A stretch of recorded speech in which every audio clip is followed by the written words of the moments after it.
Hello, I'm Dr. Brian Richman, podiatric physician and surgeon at Tanner Clinic in Layton, Utah. And today I'd like to talk about diabetic foot care. I see a lot of diabetic patients, and as you know, diabetes is a team approach, and there's many physicians, nurses, staff, and helpers that help with diabetic foot care. So with diabetes, there's complications like infections, blisters, corns, calluses, ulcers, burns, foreign bodies, gangrene, bony deformities, and amputations. First, I'd like to talk about diabetic infections.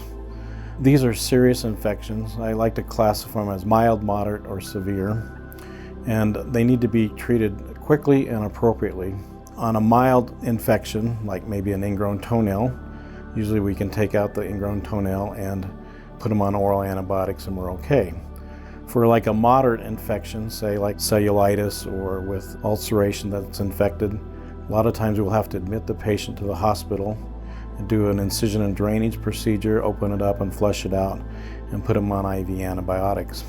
More serious infections like sepsis, gangrene, those type of infections are very serious. We need to admit them to the hospital, do an incision and drainage procedure or possible amputation, and put them on IV antibiotics to get the appropriate care for them. Infections can go very quickly from minor to severe, so we want to catch them early.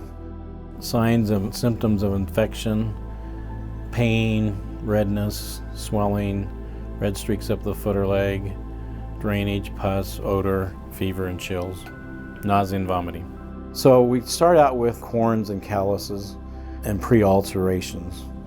For example, if you had a corn on the top of your right second toe and had a hammer toe deformity, that could be irritation from shoe gear, from a bony prominence, and can develop into an ulceration.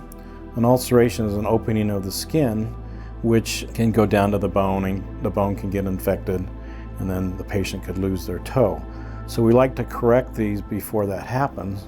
Usually we'll do trimming the callus or trimming the corn, offloading the lesion, or possibly doing surgery. For example, in this case, like a hammer toe correction, we straighten out the toe and the corn goes away.